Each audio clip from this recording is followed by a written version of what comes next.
What about Dead Island? You know,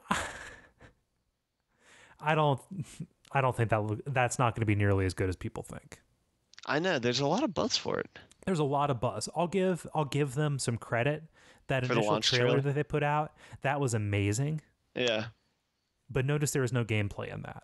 Yep. And the gameplay that I've seen, I understand the whole, oh, it's Left 4 Dead Rising, but I have I have four words for you that will tell you like why I don't have any hope for this, and I will be very surprised if it ends up being good. Okay. Call of Juarez Cartel. Okay. Okay. The same team that did that game, which was an abortion in every sense of the word, not just like, oh, something terrible, but like literally they like it was basically put out of its misery before it was ready. Yeah. Just like it was an incomplete game and they put it out and just nobody liked it. It didn't sell. This the same team that did that is making Dead Island. This Swedish team. And I Yeah. think that the majority of like the people who are excited for Dead Island, they only like it because it's another zombie game. Yeah. And it's something that I say, half joking, half seriously. If you want anything that you're doing, whether it's a cute little, song that you're making for YouTube, or, if you're writing a book, or if you're writing, you can almost guarantee at least, a certain audience of terrible people just by putting zombies in the title, or by putting, making the subject matter about zombies, because it's become like this cultural shorthand for like, ooh, this will appeal to nerds. Yeah. And people see that and it's like, oh, that's something that's safe for me to say that I like, you know? And so let's Gotcha. put it out there. I'm not saying this because I know that you played and liked Dead Rising, and I know that you're a big Resident Evil fan. Same with me. I like Resident Evil, but it's just there's this whole thing which is just kind of like, oh, like all you have to do is like look at the App Store, or look Just at because it has zombies doesn't mean it's good. right. Yeah. That's all I'm saying. Yeah. Yeah. Um, I've read a couple of chapters of World War Z. It looked okay, you know.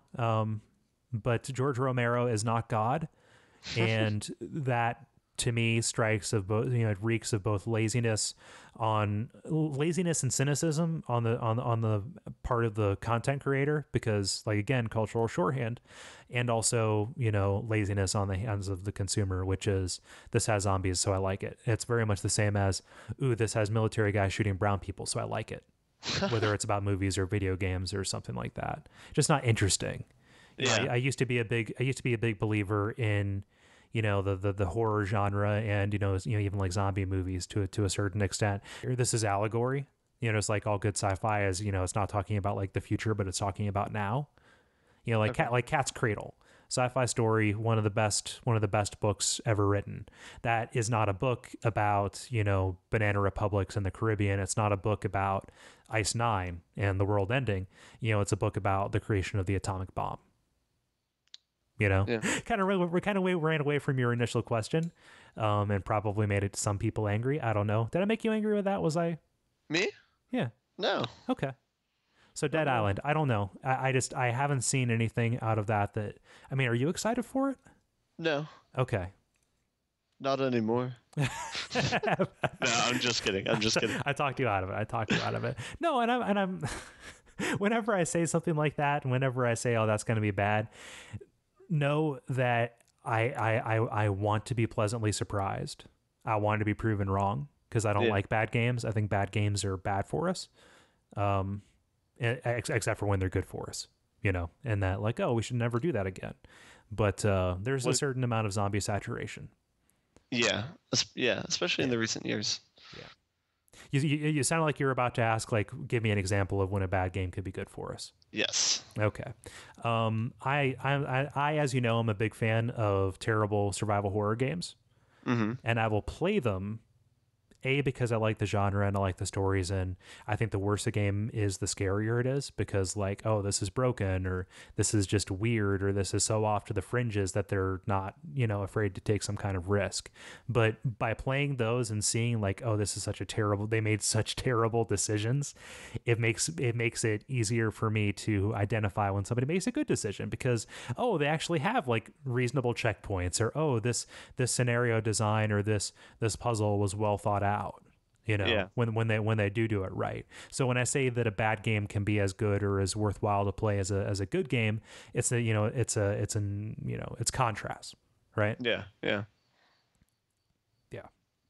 So that, like, then there's the perennial example, which is Deadly Premonition, which is by all rights a terrible, terrible, terrible game, which I could be accused of liking it because it's so bad it's good.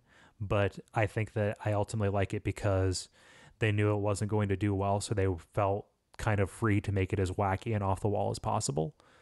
And Yeah. just the the fact that they didn't have anything to lose really made for some interesting tone shifts, and they put shaving into the game, for God's sake. So